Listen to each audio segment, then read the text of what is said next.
You are listening to the regular version of Sexy Marriage Radio. smrnation.com.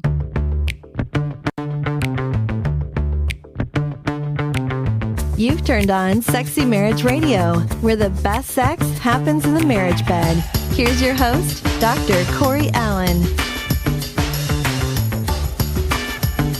Well, you're listening again this week or this moment in time to Sexy Marriage Radio, where once again, we're going where you want to go as members of the SMR Nation, because it's fun to think about it. We're coming up on 10 years in a couple of months, officially, 3 years officially with you as the co-host. Right. Being my wife and all. So, I mean, that's because if you're new to Sexy Marriage Radio, there's a whole iteration of 1.0, 2.0, 3.0, if you will.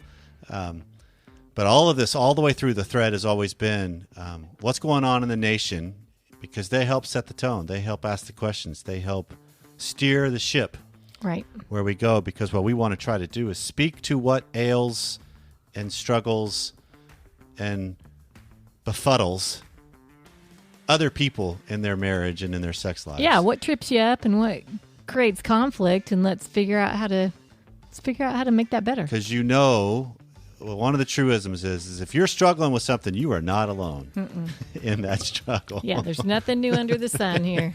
So let us know what's going on in your world and what we can answer for you. 214-702-9565 is our voicemail line. Feedback at sexymarriageradio.com is our email inbox. And then there's also the my.smrnation.com, where there's conversations and discussions going on based on the show, based on just other things happening. Plus, that's where you find the academy, the mastermind groups, and courses that are coming in due time as we begin to head into the last half of 2021. So we're so glad that you're here. So coming up on today's regular free version of Sexy Marriage Radio is several of your questions. We've got several we're going to try to get through. We'll see if we can. All right. It's not a rapid fire. It's not a rapid fire, but we've got some I think we can be a little more succinct with. All right. And I'm saying that to myself. I'll hold you to it. Thank you. And then on the extended version of Sexy Marriage Radio today, which is deeper, longer, and there are no ads, you can subscribe at smrnation.com/SMR Academy. An email that came in from a wife who sees life differently than her husband when it comes to medical science, doctors, medicine, vaccines, everything. So what do you do when you're in a predicament of, I believe one way and my spouse believes completely different, but yet there's a bigger deal going on too? Right. It usually is the bigger deal. So all that's coming up on today's show. So this is an email from a husband that says, "Hello, Dr. and Mrs. Allen. I have a question about how long I last. If I'm receiving oral sex, I can last quite a long time. It feels great and I love it, but I always feel a little guilty for how long it takes to get done to completion. On the other hand, with penile vaginal sex, a majority of the time it's super quick, even with no stimulation prior to insertion. It's always been important to me that my wife receives equal pleasure, so we keep going until she's finished or I help her finish with manual stimulation. However, I would like to last longer. I don't understand why there's such a difference in how long I last. We have sex of some kind at least once a week. We both want it more, but we have a 3-year-old and an almost 1-year-old that both refuse to sleep in their own bed. So that creates some issues for sure. Right, sure. Could it be that penile vaginal sex is usually anticipated, thought about, and talked about for at least a couple of days, whereas oral sex is many times a little more spur of the moment? Is there a possibility that I'm receiving mental stimulation that has me ready to go, therefore I finish too fast? Thanks for your show. And on a side note, I think your wife is the best co-host to date, and no offense to others, but I think the show has been the best in this version." Well, so this is an interesting thing that is worth exploring just briefly, because every person, whether it's male or female, has different meanings associated with the different aspects and versions of how we actually create and do sexual acts. Yeah. Right? For some, the receiving of pleasure orally or manually is the coup de grace. It's the best thing there is. For some, it's penile vaginal. For some, it's novelty or erotic or constantly adding more spice or whatever. And so I think he's on to it in the sense that where he's talking about the meanings attached are playing out, right? Because one makes it meaningful and is more anticipated and more intimate. Okay, does or more engaging so or something? I'm throwing off a little bit here with you. It sounds like you're equating meaning to anticipation. And I think those are two different things. How so? Well, anticipating something, I'm just getting excited about it. But it doesn't necessarily mean it's more meaningful than the other. Okay. Because the meaning I have... Okay, because those two words have different meanings. Thank you. Okay. Yes. Okay. Okay, and I think I'm doing that largely based on he knows the penile-vaginal sex is coming because it's a build-up towards it. That's what it sounds like, yeah. Versus it sounds like the oral stimulation component might just be the, hey, let me do you, or let me do this for you, or something. It sounds like that's how it works in their house. Okay. The oral is more spontaneous. Okay. And maybe they prep or they talk about, hey, Okay. I'll see you tonight at 8:00 in the bedroom or whatever. Sure. the case So may be. there's two things that come to my mind in this, but I'm curious, do you have anything that jumps out to you? Well, I do have one thing that immediately jumps out to me is he wants to last longer during penile-vaginal. Is she wanting more? Is he wanting to last longer because she's feeling like she's getting shorted? Or is that just his perception? Because he has a different meaning attached to how long he lasts in penile-vaginal, so therefore I want to potentially. increase that length so that way I feel X. Right. Okay. So I'm curious if it's him reading some meaning into this with his wife, because it takes a while when it's oral, and geez, her jaw might be hurting, right? Right. So, oh, come on, baby, I'll give you, I'll give it to you on the other side. But I'm just curious on that one. Is it just his perception of what she thinks she wants or needs? So, like, is this a couple problem or just a him problem? As far as the dilemma and the dynamic he's trying to That's address. my question. That's fair. My question. And we don't know that because No, we obviously don't. she didn't email in too. Right. But it is worth asking, sir, if you haven't had this conversation with her, have it. Or ask yourself, what's your goal behind lasting longer? Is she wanting it, or are you just feeling like you're shorting her and she hasn't even spoken up to say that she feels like she's being shorted? No, I think that's a great couple conversation to have, and some self-awareness and confronting to have of what's really the motivation behind this. Because the two things that come to my mind is, one, for many couples, for many individuals, penile-vaginal intercourse when you're in a face-to-face position is much more intimate. Therefore, it heightens things and can intensify things, therefore decrease the length of time it takes you to achieve an orgasm. That makes sense. Right? Because you're face to face with her, or you're viewing her, and there's something about the whole, as it's designed with a penis entering a vagina and it fitting, and it being just kind of a wow. There's something deeper and profound here that's going on. That increases for a lot of people. The experience, the anticipation, just the whole, all of the different endorphin things that can happen in our brain and the triggers that can go off that just magnify it all. And so if you do want to last longer, well, then some of the things to do is to try switching up positions with penile-vaginal, have her be on top, see if it takes any difference, changes things, because that's a different component completely. Rather than you're in control, she's in control, and see if that does anything. Also, have penile-vaginal insertion, but don't move. Don't just thrust. Rest and breathe into it and see what the sensations are for each of you. Yeah, enjoy that moment. And kiss and make out still while inserted. I mean, there's a lot of things you can do to kind of play in that area and see what's going on with you. The other thing that comes to my mind is a lot of times when you're talking about being the receiver of oral stimulation and even manual stimulation. Some of us have a real struggle receiving. Sure. And so Yeah. you get caught into your own head of rather than just enjoying it, now at some point you hit that threshold of like, oh, this is taking too long. I wonder if she's tired. I wonder if he's tired. You know, this happens on both sides. We've had emails over the years of this. Right. That I don't like how long it takes, and I think my husband has to work too hard, or my wife has a sore jaw or whatever, rather than, no, if they're enjoying it, how do you just relax and receive? Because human beings have struggle receiving. Just in general, right? It's Yeah, in any aspect. It doesn't matter if you're talking sexual or financial or whatever. And if you're listening to this as the SMR Nation member and you're wondering, oh no, I don't have any trouble receiving things. Like, okay, let me ask you a question then.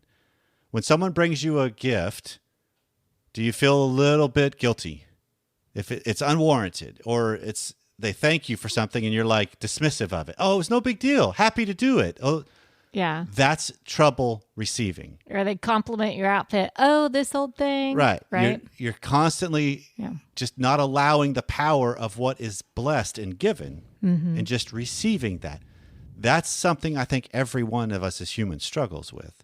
And so when he's on the right path of there's a different anticipation that goes on. So therefore, it likely already heightens things before it even gets started. So then you're just talking about how do I soothe, how do I engage, how do I connect, have less attachment to an outcome, and see. But then this goes back to what you mentioned, Pam.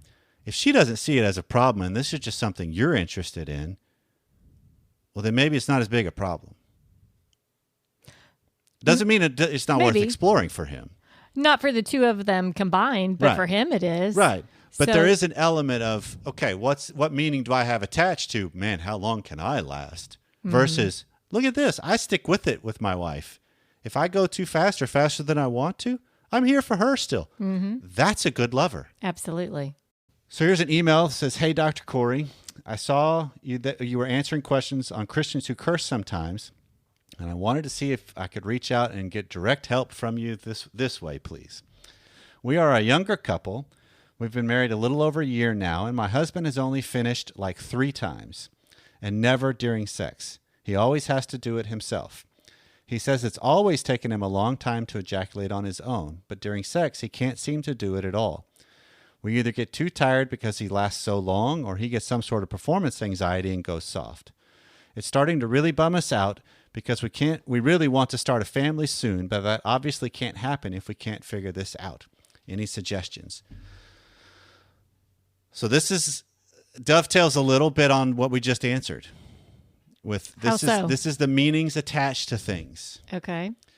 Because if he's talking about when he does self-stimulation and it still takes him a long time, I'm curious if that's always been the case, even in adolescence, in the beginning masturbatory experiences, or if it's something that's come along later, because a lot of times when adolescents venture into this world, if they have some guilt associated with it, that really does heighten the experience, and it manifests itself in either premature or delayed because there's guilt Interesting. involved, Okay. right? Because I Interesting. feel bad about doing this, but it feels so good. And then I get caught up in, I'm not actually just focusing on the sensations Interesting. and the aspects of what's going on in me and the exploration of it. And oddly, this is what happens in couples too, is we don't just focus on what's going on with me. There's the whole Masters and Johnson sensate focus exercises you can do that are just about getting in touch with your senses of what's happening in a sexual experience, whether it's alone or with a partner. And so if he takes too long with penile vaginal intercourse, that typically is because no vagina is as strong as a hand. And so there's some reprogramming that needs to be done. Right. Right? Right. There's a different feel to a hand and self-service than there is a sexual experience where a vagina is involved or someone else is involved. Right. And so a lot of times what I have found is, one, how do you guys face the dilemma of, okay, while we all usually have in our mind the way we will procreate is through penile-vaginal intercourse only. How do you have the courage to start to examine, how important is that? Versus, if we want a family, we'll do what it takes. And we have to like re-examine other ways, because you can do in vitro, you can do, I just lost the name for it, but it's where it's not actually done in a test tube, but it's inserted into your vaginal canal. Artificial insemination. Artificially, but it's his. Yeah, but who wants to do that? That's all very expensive. So I get where she's coming from. You want to be able to figure it out. No, right? But how often do we get so caught up in, this is what I'm supposed to do, that now I've just added a whole lot more pressure to an experience that's self-defeating. Right. We went through this at the end of having kids, or towards when kids were here, when it came to breastfeeding and nursing, and there was this whole, how much is this the fight over? No, we have to do it this way. Versus, wait, we have other options that could soften some of the scenarios. Oh, truly. I was kind of a basket case there for a while, thinking I had to breastfeed, I had to be the provider for my child, and nothing was happening. Right. And so it was like the relief that came when I realized there are other options. But that comes with re-examining the meanings I've attached to it. Does that mean you're not a good mother if you choose another way? Right. No. Does that mean we're not good lovers and parents if we have to go other ways? No. Some of the most courageous people I've worked with are the ones that have reached all these different hurdles, and they've had the courage to keep examining, well, what are our other options? Because what we really want is this goal. Sure. And so sometimes just this idea of, okay, wait, we want to start a family, that can be a pressure cooker in and of itself for some husbands, for some wives. Absolutely it is. Right? Yeah. So it's just re-examining, okay, how do we ease into this without an attachment? Mm-hmm. So when you can have the times where you're having sex, it's not that time of the month to actually try to procreate. Mm-hmm. How do you just explore and enjoy without the goal of ejaculation? If it comes, fantastic. It's icing on the cake. Mm-hmm. But rewire with the experiences. Dr. Glover, in the last chapter of his No More Mr. Nice Guy book, actually encourages healthy masturbation for men. Because a lot of us, I'm included in this, my introduction to it was secretive and quick. Mm-hmm. And so therefore, when it actually plays out in sex, it cannot play out well when you were involved. Mm-hmm. Right? There's this element of, okay, so it just becomes, you don't masturbate towards completion, you masturbate towards sensation. Well, that's the interesting part, though, here, because it sounds like this is kind of the opposite. That's secretive and quick. In this email, he's saying it's always taken a long time. Right. Always. Right. And that's where I'm wondering what else is attached to the experience. Okay. Because something else is probably going on that makes it to where, okay, these are just some scenarios to start to explore. And then email us again, please, because this is a dialogue. This is not a one-time do it, you're solved. Well, you talk about reprogramming, though, because if it is one of those scenarios where, the hand is stronger than a vagina, right? And you got to reprogram it. I think you've had episodes in the past discussing that reprogramming. Right. Some resources to look at, some steps to go through. A lot of it is just this idea of how do I enter into the arena without an attachment, and I just focus on the sensations. That's the reprogramming. Okay. How do I focus on touch, non-sexual and sexual touch with my wife, and follow those connections? That's the reprogramming. Because we can oftentimes, I can touch the small of your back when we're just out in public, and that could be the in and of itself, or you or I could both be, oh man, I hope this, and I've already attached it to something later. Gotcha. That's all wiring.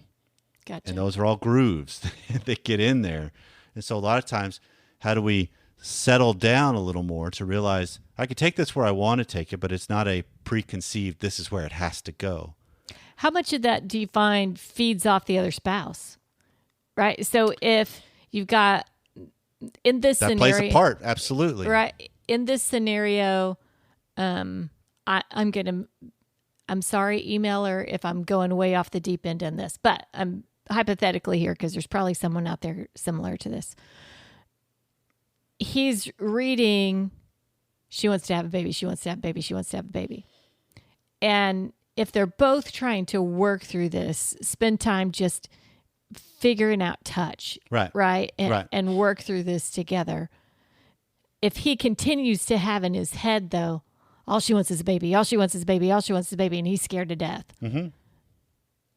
That plays into it. So this is like... That's the pressure. This isn't just the one person thing we're saying. This is a team effort here. It's probably going to be both, actually. Okay. This is that idea of most of the time the reprogramming of my sensations can start solo, but it does also need to incorporate into the couple because there is this element of there's a distraction, there's an enhancement, there's a connection, there's a whole lot more that's provided with another person. Mm-hmm.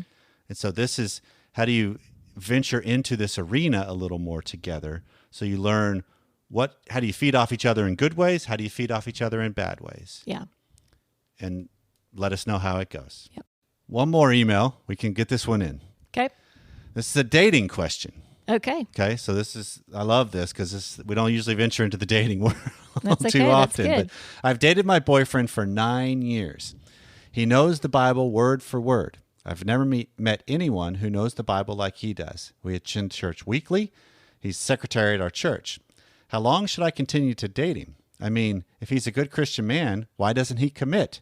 I've tried asking him, but he ignores my questions regarding commitment. I'm lost. We get along great, and very rare that we have a disagreement or an argument. I just don't know how much longer I can date him, and I'm also scared to leave since I've invested so much into our relationship. By the way, he's 52 and I'm 42. We don't have kids, and he has never been married. So, you hung around somebody for a long time. You've talked about, hey, let's make this permanent, and they ignore it. They don't reply. They don't respond.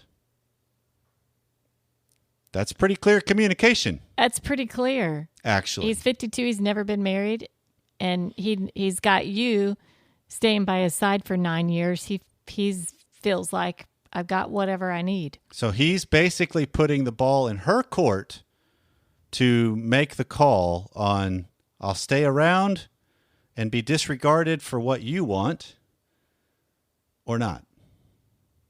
It's time to fish or cut bait, I'm thinking. That's pretty close to it if it's not already there. Absolutely. Because this is one of those, and we hear this a lot. I hear this a lot, especially now that we're venturing more into Instagram at Sexy Marriage Radio.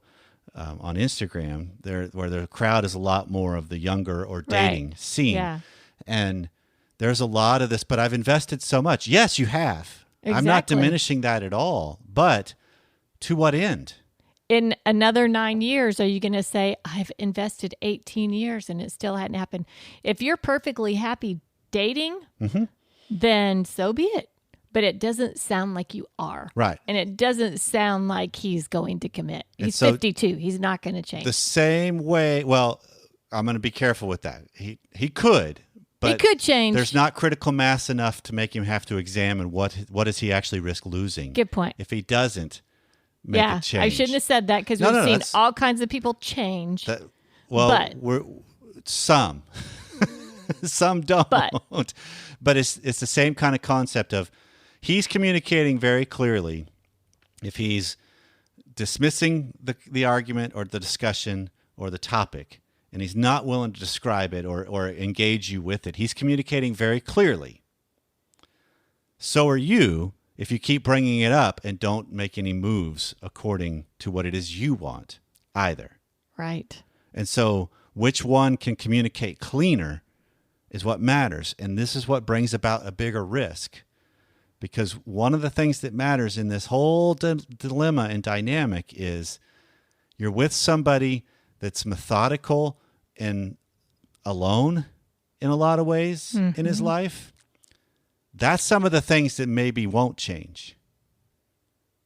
I can't forecast it completely, but I don't know. Our church just recently did a series on marriage, and the pastor, the senior pastor, quoted his wife that if you go to the store and you pick out red socks, when you get home and you open your drawer, don't be upset if they're not blue. Right. You know what you buy. You buy what you buy. You know what you're getting into. We don't change that much. Does this mean if you actually make the call of, look, I want marriage. I want to be in a relationship. I want to be that involved with somebody. Right. You obviously don't. So I'm willing to move on. And he all of a sudden, wait, hold on. And he starts re-examining and he comes around. Does that mean it's going to be awful? No. Who knows? But to get off of this precipice, if you will, one of you's got to make the move, and he's already made his fairly clean. How do you respond to it? Ball's in your court for that. So as we've been doing lately, here's the email we're going to base the extended content off of. Okay. And then we'll dive into the extended content. So what advice do you have for couples who have different opinions about medical things, as in vaccines, doctor visits, medicines, etc.? I grew up going to the doctors, taking medicine when needed. My dad always encouraged us to go for checkups and to go if we felt we had a problem. My husband did not. His family says doctors are untrustworthy and they avoid medicine and even ibuprofen like the plague, ironically. I know there's trauma there, so I give him grace for that. I've considered getting a COVID vaccine because I'm going to be teaching this semester, and when I brought it up, he got very aggressive and gave me all the reasons why I shouldn't get vaccinated, and he wants me to wait until another vaccine comes out. How can I honor him while also doing what I think is best for me and my health? So we don't normally deal with things that have a real political vent to it, but we will a little bit today because we're going to talk about vaccines. Yeah. Join us in the extended. It's not too often when we're having a conversation in the extended content, Pam, that we get into subject matter that I feel myself heating up because of the tension in it. Okay. And this one was one of those. Tension between... Not between us, just the topic, because there's some of these elements, like when you're talking about stuff that's going on in the world today, especially in regards to the pandemic. Yeah. It's a loaded issue. It is. There's probably 90% of the people listening are going to have a pretty hard stance on which way they go. Last week's episode, the extended content, was the same on the idea of consent. Right. And trying to thread a needle that...